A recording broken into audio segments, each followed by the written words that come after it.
Amen. PSRP, ilangkob nga isgutanan. Mga budlay diha ni Kristo nga malangkopon sa tanan nga gihulagwayan sa maayong yuta aron matukod ang iglesia nga lawas ni Kristo, aron matinuod ug mapadayag ang gingharian ug aron makaandam ang pangasaunon sa iyang kaugalingon alang sa pag-anhi sa Ginoo. Mensahe o Simana Jis. Nagdumalang mga prinsipyo nga kinahanglan natong makita og masinati aron mapanag-iya si Kristo nga maayong yuta. Niyata karon sa Simana Jis sa atong morning revival. Ang Simana Jis naghisgot sa nagdumalang mga prinsipyo nga kinahanglan natong makita ug masinati. Sa ato pa dunay nagdumalang mga prinsipyo.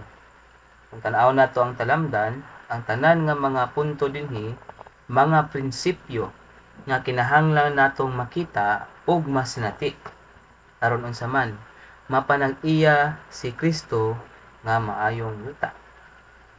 Sa ato pa ang Roman 1, 2, 3, 4, 5 ug 6 puros mga nagdumalang mga prinsipyo nga kinahanglan natong makita ug mga masinati aron mapanag-iya si Kristo nga maayong yuta nato.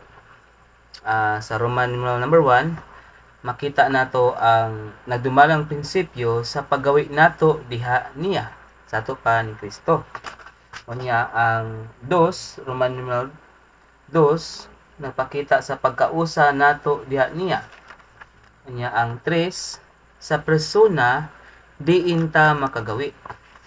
Unya ang 4, o Roman numeral 4, sa lawas ni Kristo. Nagpakita sa lawas Kristo. Di lang kay lawas ni Kristo, kundi sa lawas Kristo.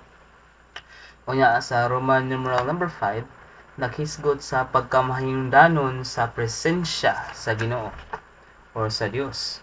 Unya sa katapusang Roman numeral, nagpakita sa realidad sa pagka-saserdote. Ato ta sa Roman numeral number 1.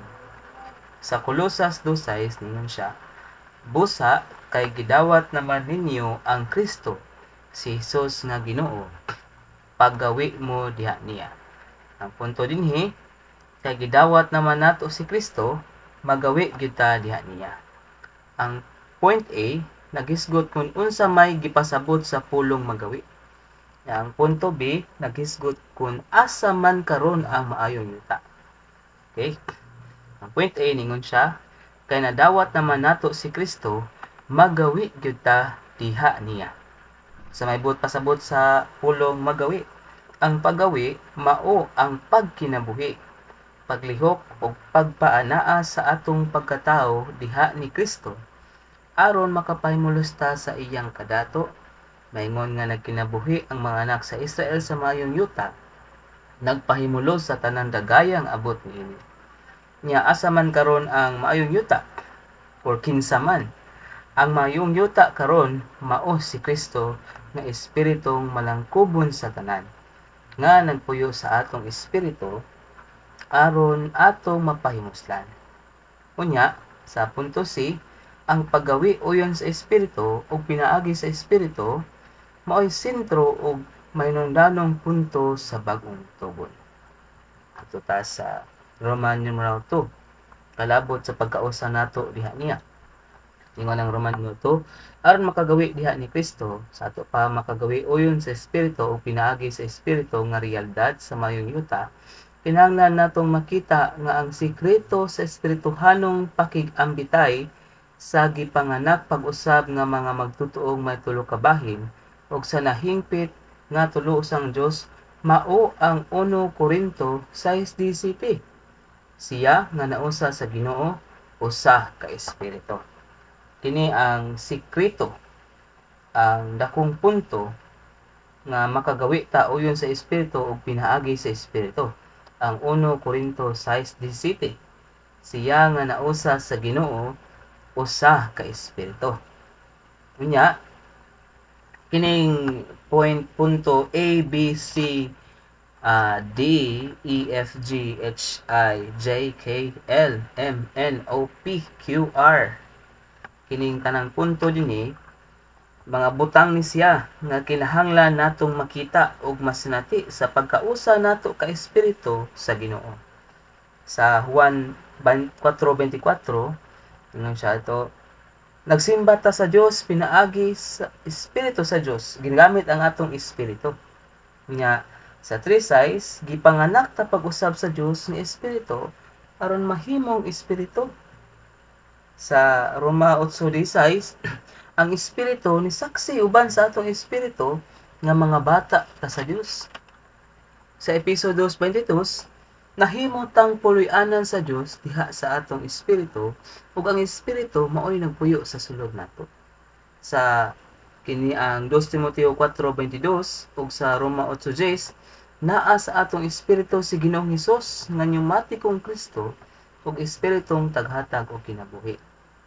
Sa bersikulo 11 sa Roma 8, kung nagpuyo diha nato ang espiritu niya nga nagbanhaw ni Hesus gikan sa mga minatay, siya nga nagbanhaw ni Kristo gikan sa mga minatay, maghatag sab og kinabuhi sa atong mga lawas nga dunay kamatayon pinaagi sa iyang espiritu nga nagpuyo nato. Unya sa bersikulo 13 B sa point G, kung patyo nato pinagi sa espiritu ang binuhatan sa lawas, mabuhi gyud ta. Bersikulo 6, gipatumong nato ang atong salabutan sa espiritu alang sa kinabuhi ug kalinaw. Galacia 5:24. Sila nga iya ni Kristo Hesus nakalansang na sa krus sa unod ug sa mga tinguha ug pangibog niini pinaagi sa espiritu. Sa bersikulo 16 sa Galacia 5, magawi ngani ta pinaagi sa espiritu dili gyud nato matuman ang pangibog sa unod. Bersikulo 25 sa maura nga kapitulo, kun magkinabuhi ta pinaagi sa espiritu, magawi sad ta pinaagi sa espiritu. Roma 8:4, magawi ta sa ato pamana ang atong pagkatao diha sa ug uyon sa espiritu sa ato pa sa nasagol nga espiritu aron matuman ang pagkamatarong sa kasuguan. Sa Pilipos 1:19 ngadto sa 21, yun siya, pinaagi sa madagayaong sangkap sa espiritu ni Jesucristo, magkinabuhitan ni Kristo ug magpadako niya. Efeso 6:18, magampo ta sa tanang panahon diha sa espiritu. Roma 15:16, gibalaan ta diha sa espiritu. Tito 3:5 ug Efeso 4:23, gibag-o ta pinaagi sa espiritu diha sa atong espiritu. 2 Corinto 3:18, gitransforma ta sa Ginoong espiritu ngadto sa mahimayaong dagway ni Kristo. Nya, ang espiritu isip na hingpit nga tulo usang Dios ug ang pangasaw-onon isip na transformang tao nga may tulo ka bahin mahimo gyung espirituhanong magtiayon nga pagkasagol sa Dios ug sa tao aron mahimong nahingpit nga bag-ong Jerusalem alang sa walay katapusang pagdako ug pagpadayag sa Dios nung himaya nga napadayag diha sa may mayaong katawhan. Ato sa Roma 3, nag-isgot ni siya sa persona diin ta makagawi. Ningon siya dinhi, kinahanglan natong makita nga ang personang kagawian nato mao si Kristo diha sa hingpit nga pagpangalagad niya sa tulo ka hugna. Ang punto A, naghisgot ni siya sa sentrong pinadayag sa Dios. Ang punto B, naghisgot ni siya sa pagpangalagad niya sa tulo ka hugna. Ug ang tulo ka hugna naa sa ubos sa punto B ang 1, 2 ug 3. Ato ta sa punto A. Ang sentrong pinadayag sa Dios mao ang nag-uswag nga pinadayag sa Dios diha sa Biblia. Ang ulitaw nga Dios, ang nagpakataong Dios, ang nagtubos nga Dios, ang sinakot nga Dios, ang gipakusgan nga Dios, ang nagpuyo sa sulod nga Dios, ug ang natagik nga Dios. Ang natagik nga Dios mao ang lawas Kristo nga mahingpit sa kinatapusan sa naminyo nga Dios. Sa natagik nga Dios sa kinatapusan ang bag-ong Jerusalem. Unya, ang punto B nagingon ang pahuli sa Ginoo pagpayuli man ni Kristo diha sa hingpit nga pagpangalagad niya sa tulo ka hugna: pagpakatao, paglakip, ug pagpakusog. Ang payuli sa Ginoo mao ang Dios nga nahimong unod, ug ang unod nga nahimong espiritong taghatag og kinabuhi. Ug ang espiritong taghatag og kinabuhi nga nahimong espiritong gipakusgan sa pito ka pilo aron matukod ang iglesia nga mahimong lawas ni Kristo ug mahingpit sa bag-ong Jerusalem. Ang punto 1, 2 ug 3 naghisgot ni siya sa pagpangalagad ni Kristo sa tulo ka ugna. Sa ato pa sa punto 1 sa pagpakatao, sa 2 sa paglakip, ug sa 3 mao ang pagpakusog. So unsa may gibuhat ni Kristo sa iyang pagpakatao? Ang Dios nga nahimong unod, punto 1, mao ang unitaw nga Dios nga nahimong nagpakatao ug nagtubos nga Dios. Nya sa buhat niya sa paglakip, ang unod nga nahimong espiritong taghatag og kinabuhi, ug ang espiritong taghatag og kinabuhi nga nahimong espiritong gipakusgan sa pito ka pilo mao ang sinakot nga Dios nga nahimong gipakusgan nga Dios aron mahimong Dios nga nagpuyo sa sulod. Unya sa ugna sa pagpakusog, punto 3, ang tinukod nga iglesia nga nahimong lawas ni Kristo ug mahingpit sa bag-ong Jerusalem maong natagik nga Dios, ang lawas Kristo nga maghingpit sa bag-ong Jerusalem, ang kinasang-ang pagkausa, pagkasagol ug panagtagik sa nahikay ug nahingpit nga tulo sang Dios ug sa nahikay ug nahingpit nga iglesyang may tulo ka bahin. Sunod nga punto, Romano 4. Sa lawas Kristo. Sabihin siya sa lawas Kristo. Ang pahuli sa Ginoo karon nagpahuli man sa lawas Kristo. Ang Kristo diha sa iglesyanong kinabuhi, ang lawas Kristo mao ang natagik nga Dios.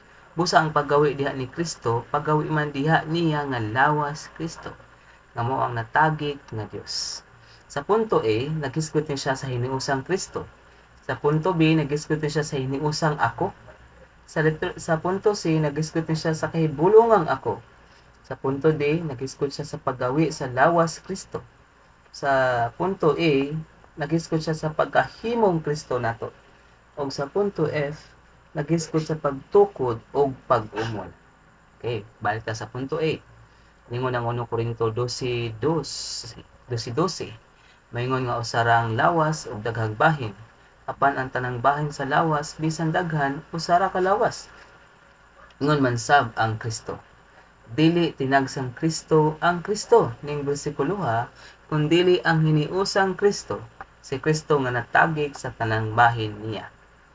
Nya kini nga hiniusang ako nga nakita ni Apostol Pablo sa nagbuntog nga pagkakabig niya ngadto ni Kristo, nakita niya nga usa di ay kadakong persona si Ginoong Hesus, ug ang mga magtutuo niya ang kahibulungang ako. Unya makita gyud ta nato nga ang Kristo diin magawi gyud ta karon, dili man ang tinagsang Kristo, kundili ang kahibulungang ako, ang lawas Kristo nga mao ang natagik nga Dios. Haleluya. Pagdawat og paggawi diha ni Kristo, pagdawat og paggawi man diha sa lawas Kristo, kay hiniusang lawas man si Kristo karon. Dili lang tinagsang Kristo si Kristo, dili hiniusang Kristo sam ang ulo ug ang lawas. Makapauswag gyud sa Kristohanong kinabuhi nato ang paggawi nato diha sa hiniusang Kristo. Punto E. Ang pahuli sa Ginoo, pagpahuli man sa pagkahimong Kristo. Ang pagpahuli nga putli o bugos gyud iya sa persona ni Kristo aron mabatunan ang realidad sa lawas Kristo diha sa iglesyanong kinabuhi. Punto F. Gitukod sa Ginoo karon ang lawas Kristo diha sa iglesyanong kinabuhi. Diha sa lawas Kristo, giumol si Kristo nganha sa tanang bahin niya ug giumol ang tanang bahin niya nganha niya pinaagi sa pagtubo ug pagkatransforma sa kinabuhi aron mapadayag si Kristo. Diha sa lawas Kristo, mapahimuslan nato si Kristo nga tanan. Punto 2, diha sa lawas Kristo naglihok ang tanang bahin. Punto 3, diha sa lawas Kristo nasakot ang mga bahin diha sa pagkausa sa tulo o sang Dios. Romano 5, nag-isgot niya siya sa pagkaminungdanon sa presensya. aron makapanag-iya og makagawi diha ni Kristo nga malangkobon sa tanan isip realidad sa maayong yuta. Makita gyud unta nato nga mahinungdanon kaayo ang presensya sa Ginoo alang nato sa kinabuhi ug buhat nato diha sa Ginoo. Sa Exodo 33:12 ngadto sa 17, nihangyo si Moises sa Dios nga muuban unta niya og sa katawan sa Dios ang iyang presensya. Ito ba ang Dios sa paingon? Mag-uban nimo ang akong presensya og papahulayon kanako. Sa bersikulo 14. Ang punto A naghisgot ni siya, ang punto A ug B naghisgot ni siya sa presensya sa Ginoo nga nag-uban kanato. Ang punto C ug D nagpakita nagpakita ni siya sa hulagway sa Exodo kapitulo 13, no? Unya arita sa letter A, nabuhi ang Ginoo sa sulod nato ug mag-uban siya bisan asa ta moadto. Apan mag-uban ba nato ang presensya, iyang presensya? Daghang panahon nga mutabang tingali nato ang Ginoo, apan dili tingali sa malipay nato. Madumalahan jud unta ta sa direkta. Primera manong presensya sa Ginoo. Ang presensya, ang pahayom sa Ginoo mao ay nagdumalang prinsipyo aron makasulod og mapanag-iya nato si Kristo nga realidad sa maayong yuta. Ang presensya sa Dios mao ang paagi kun dalan, ang mapa nga magpakita sa iyang katawan sa dalan nga angay nilang lakwan. Sigon sa hulagway sa Exodo, naguna nila ang presensya sa Ginoo sa maadlaw diha sa haligi nga panganod aron magiyan nila sa dalan ug magabii diha sa haligi nga kalayo aron mag-iwag nila aron makalakaw sila sa adlaw ug sa gabii. Wala mo biya sa atubangan sa katawan ang haligi nga panganod, maadlaw o haligi nga kalayo magabii. Sa tipolohiya nagtimaan ang panganod sa espiritu uno ug ang kalayo nga maghayag nagtimaan sa pulong sa Dios. Busa ang diha-diha buhi nga pagiya sa presensya sa Dios nagikan sa espiritu ba o sa pulong. 2. Nagsimbolo ang duha ka haligi sa Dios mismo kay siya man ang espiritu kang pulong. Labot pa ang pulong mousab ang espiritu. 3. Tungod niana usara ang Dios, ang pulong ug ang espiritu nga sigig nanguna or manguna ug magiya nato maadlaw ba o magabii. Sa Kristohanong kinabuhi walay kalainan ang adlaw o gabii, kaya ang kahayag sa haligi ng kalayo nahimo mang adlaw sa gabii. Gipakita sab sa punto D, gipakita sab sa Exodo kanato nga si Kristo nga manulunda ang nanguna sa katawan sa paglihok sa manulunda sa Dios. Nilihok sab ang haligi, nagpakita nga usara ang manulunda ug ang haligi. Dili mabulag si Kristo ug ang nangunang espiritu. Labot pa, mag-atubang na nganig pagsupak ang mga nagsunod sa Ginoo, mahimo dayong nanalipod nga kahayag ang nagiyang kahayag. Apan ngadto sa mga magsusupak, mahimong kangit-ngit ang nanalipod nga kahayag. Praise the Lord. Nya katapusang punto sa nagdumalang mga prinsipyo mao ang realidad sa pagkasaserdote. Aron mapanag-iya og magawi diha ni Kristo nga malangkobon sa tanan isip realidad sa maayong yuta, magkinabuhi ug mag-alagad yuta diha sa realidad sa pagkasaserdote na dunay daghan og maganirong pag-ampo sa atong kinabuhi ug pag-alagad. Ang punto A naghisgot ni siya sa pagkapuno sa espiritu. Ang punto B naghisgot sa espiritu sa Dios kanato. Ang C, naghisgot sa pagka-malahutayon sa pag-ampo. Letter A, buhi og lunhaw og gipadayaga ba ang iglesia nag-agad gyud ni usa ka butang nga mapadayunon tang gipuno sa espiritu. Aron mapadayunong mapuno sa espiritu, kita gyud unta kadtong andam, basiyo ug nag-ampo. Punto B, ang kaalam, pagpanabot, kay balo ug kahanas alang sa halangdong buhat sa pagtukod sa iglesia mao gyud ang Dios mismo nga espiritu kanato. Ang espiritu sa Dios ray makatukod sa kagalingon niyang puloy-anan pinaagi nato. Punto C, kon magmalawtayon sa pag-ampo ang tanang balaan sa tanang iglesia, mapadagaya ug magpausbaw gyud pag-ayo ang pahili. Labot pa, magpahimulos ang mga balaan sa Ginoo sa iyang presensya ug sa diha-diha ug mapadayonong pagbihog niya. Magpahimulos sila sa pahiyom sa naong sa Ginoo sa tibok adlaw ug masinati ug mapahimustan nila ang buhing persona ni Kristo. Salamat sa Ginoo sa mga nagdumalang mga prinsipyo nga kinahanglan natong makita ug masinati aron mapanag-iya si Kristo nga maayong yuta.